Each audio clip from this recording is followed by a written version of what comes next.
He had been in room 14 for 11 days before anyone thought to ask his name, not his chart number, not his diagnosis, not the medication schedule taped to the inside of the door. His name, the actual name attached to whatever he had been before he became a patient, before the oxygen tube and the thin hospital blanket and the call button he never once pressed.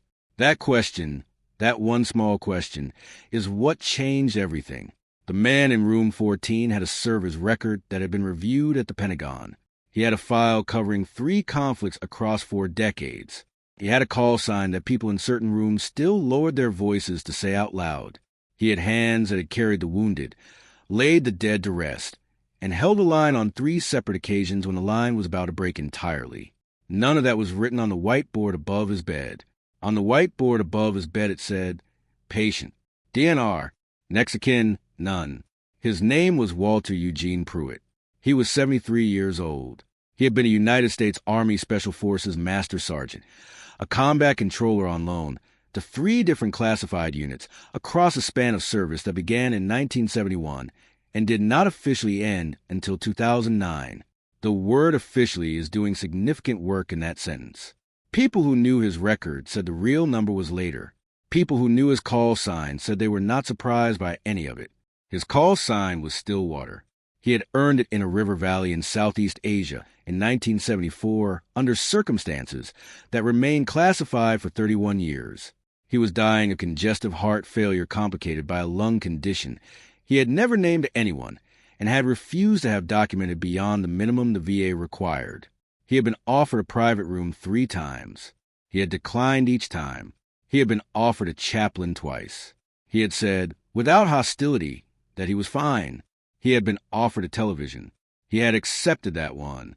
He kept it on the Weather Channel, volume low, and watched the systems move across the country map with the focused quiet of a man reading intelligence reports. Myachin was assigned to room 14 on a Tuesday morning in early November. The corridor smelled of floor cleaner and something underneath it that you recognized the moment you walked in but could not name. The fluorescent light outside his door flickered on a slow cycle. A supply cart at the end of the hall had a wheel that caught on every 3rd rotation, and at 2 a.m. you could track its progress from 3 rooms away. The window in room 14 looked out onto a concrete maintenance yard. No trees, no grass, just chain-link fence and a flat gray stretch of highway running straight to the horizon. Maya was 26 years old and 11 months into her first year on the ward. She had cried twice in the parking garage over situations the senior staff had long since learned to file and move past. She was still learning how to do that filing. She had not decided yet whether she wanted to. The charge nurse, Sandra, handed her the room 14 chart with the particular efficiency of someone managing a full floor and no extra time.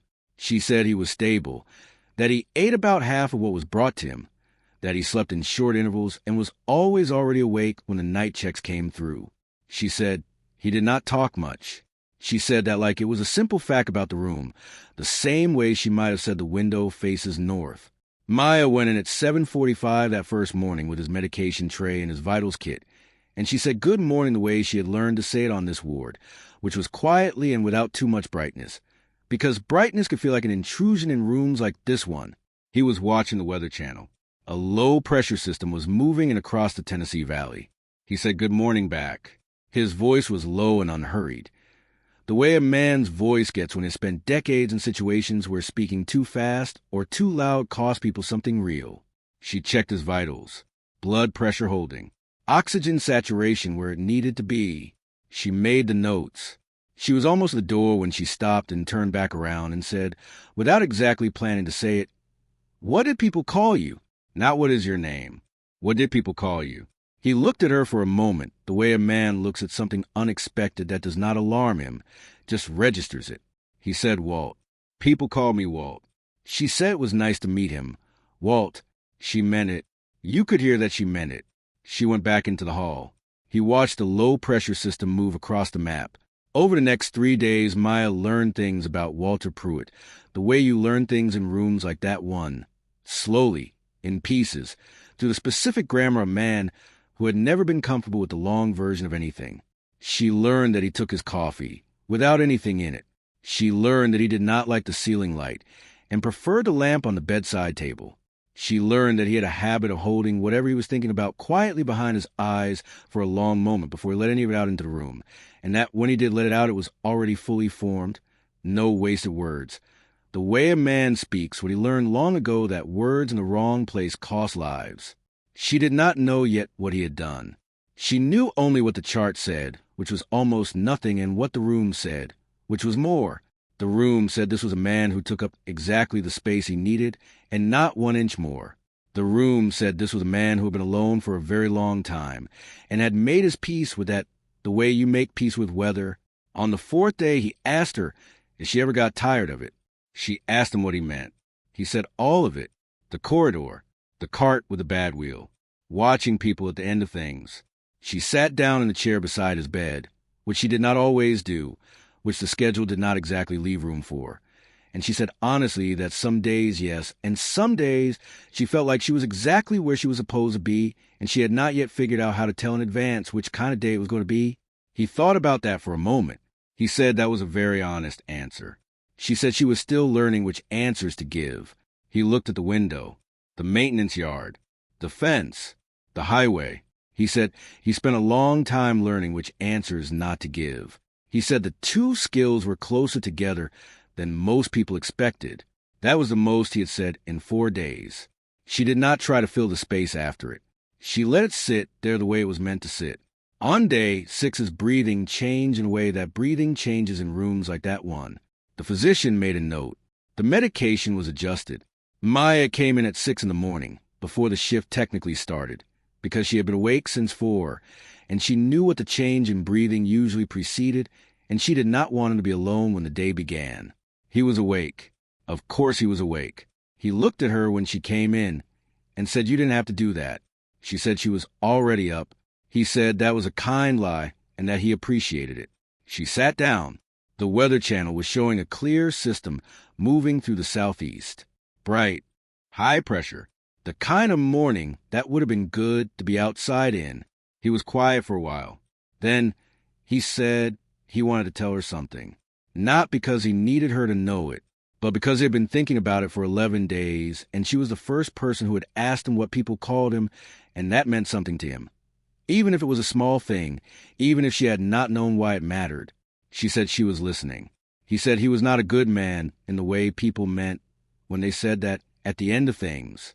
He said he had been a capable man, a useful man, a man who showed up when showing up was what the situation required. He said there was a difference between those things and goodness, and he had spent a long time being very clear with himself about that difference. She did not rush past that. She let him hold it. He said he had been present when 7 men came home who would not have come home without certain decisions being made under conditions where the correct decision was not obvious and the cost of the wrong one was permanent. He did not say those decisions had been his. He didn't need to. She understood by then how he spoke. He said he had also been present at things he did not talk about, would not talk about. He said that was not the same as hiding it. He said some things were not stories. Some things were just weight, and weight was not the same as shame, and he had learned to tell the difference and to carry each one the way it needed to be carried. She asked him what he missed most. That stopped him. Not a long stop. Just a moment of a man deciding to give a real answer to a real question. He said mornings.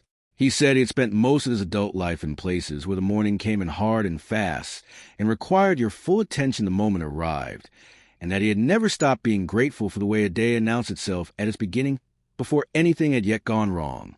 He said there was a kind of morning light he had seen in 3 different countries on 3 different sides of the world, and it was the same light in all 3 places, and he thought about that more than he expected to. Maya looked at the window, the concrete yard, the fence, the highway catching the early light. She said she was going to open the blinds all the way if that was all right. He said that was all right. She opened them. The light came in flat and pale and filled the room in that particular way November light fills a room, without warmth but with a kind of honesty, the way things look when the season has taken everything extra away and left only the structure of things. He looked at it for a long time.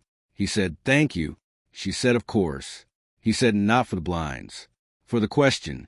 The first morning question." What did people call you? He said nobody had asked him that in a long time.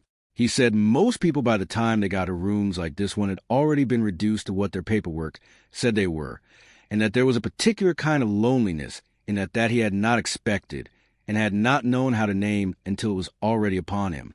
She did not say anything. There was nothing to say that would have been better than what was already in the room. On day 9, he told her about a man named Corporal Dennis Ray Tillman from Decatur, Alabama, who had been 22 years old and who had given Walter Pruitt his first cup of coffee in the field, and who had not made it out of particular valley in 1973, and whose name Walter Pruitt had carried for 50 years in the specific way you carry the names of people whose absence is a permanent fact of your architecture. He said Tillman had a laugh that could reorganize the mood of an entire forward position. He said Tillman had been writing a letter home the night before, and Walter Pruitt had seen the return address on the envelope, and had thought he would ask him about it the next morning. There was no next morning. Not for Dennis Ray Tillman from Decatur, Alabama. Maya listened. She did not look at her watch. She did not reach for clinical language. She listened the way the situation asked her to listen, which was the way you listen when you understand that the person speaking has been waiting to say the name out loud to another human being for a very long time. He said that was the thing people did not account for. He said they counted the years of service and the ranks and the operations and the medals, and all of that was real, but what they did not count was the names, the actual names, the weight of the specific people. He said a man's real record was not the official one. A man's real record was the names he carried. She asked him how many names he carried. He thought for a moment. He said more than he could say out loud in one sitting. He said that was not a tragedy. He said it was the most real thing about him. He said the day he stopped being able to feel the weight of those names was the day he would have lost something he was not willing to lose. On day 10, his breathing changed again. The physician came and went. The medication was adjusted a second time. The room had the quality of a room that has made a decision, the way rooms do in those final days when the air itself seems to reorganize around what is coming. Maya sat with him through the afternoon. The Weather Channel showed a front moving in from the northwest. Rain by nightfall, the forecast said. Clearing by morning. He was drifting in and out. When he was awake, his eyes were clear. Whatever he was still himself. That particular kind of clarity was the thing that stayed with her longest afterward, longer than the words, longer than the names. The fact that he remained himself completely, all the way through, the way a structure remains itself even as the last of the light goes out of it. In the late afternoon, in a window between the drifting, he looked at her with those clear, quiet eyes, and he said he wanted her to know something. She leaned forward a little. He said the thing that mattered was not the decorated record, and it was not the classified operations, and it was not the call sign that people said in low voices. He said those things were real, and he did not discount them. But he said the thing that had actually mattered, the thing that he was aware of now in the way you become aware of the shape of your whole life, when you are close enough to the edge of it to see a whole, was much simpler than any of that. He said it was the mornings, the coffee, the laugh of a young man from Decatur, Alabama, the specific weight of specific names, the willingness of a young nurse to sit down when the schedule did not leave room for it, and to ask not what his chart said, but what people called him. He said small things were not small. He said he had needed 50 years in a room with a window, facing a concrete yard to understand that clearly, but that he understood it now. He said he was glad she had been in this particular room during these particular days. She was not able to speak for a moment. He understood that. He waited. She said she was glad too. She said she meant that in the complete way. She said he had given her something she was going to carry, and she wanted him to know she understood that, and she was not going to put it down. He said good. He said that was the right answer. He closed his eyes. The Weather Channel showed the front. Arriving. Rain tracking east across the valley.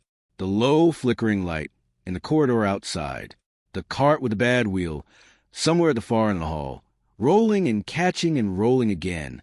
Walter Eugene Pruitt, Master Sergeant, United States Army, call sign Stillwater, died at 4:47 in the morning on a Wednesday in November, with the rain coming down outside the window and the weather map on the television showing clearing skies moving in from the west. Maya was there.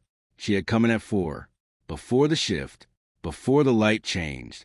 She sat with him the way she had sat with him on the other mornings, quietly, without brightness, and she held his hand, and she said his name, Walt, the way people had called him, the simple name belonging to the actual man, not the file, not the call sign, not the DNR notation above the bed. 6 days later, a woman from the VA's Records Coordination Office was going through Walter Pruitt's file for the final administrative process, and she found, tucked inside a secondary folder that had not been opened since his intake, a copy of his full-service record. She sat very still at her desk for a long time. Then she walked down to the ward, and she found Maya Chun, and she handed her the document without saying anything. Maya read it. She read about the Valley in 1974, about the 3 conflicts, about the 7 men who came home, about the commendations that had no citation language because the operations that generated them had no official existence, about the call sign that people said quietly, about the decades of service performed with the specific, unhurried precision of a man who had decided very early that the work was the point and the recognition was not. She read it standing in the corridor outside room 14, which was already being prepared for the next patient. The whiteboard wiped clean. She stood there for a while. Then she folded the document carefully and put it in her pocket, and she went back to work.